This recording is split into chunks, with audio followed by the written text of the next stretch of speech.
হাত কেটে গেল তো এটা ইনজেকশন দেবে আমাকে, নিজেরই হাত কেটে বসে আছে।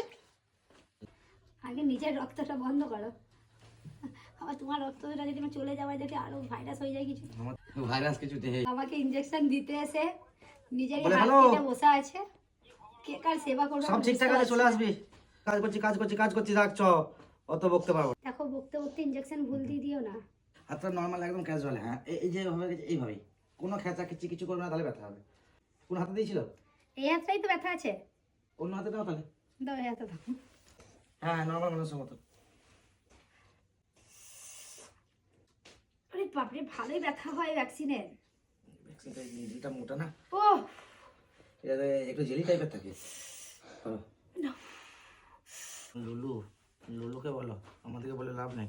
লুলু তাও কিছু ছাড়ছে না সারাদিন। ডানারটা ফালতু দিলাম, ভাত খাবো কি করে? না না রেখেছি ওটা, এক 2 মিনিট থাকবে ওটা।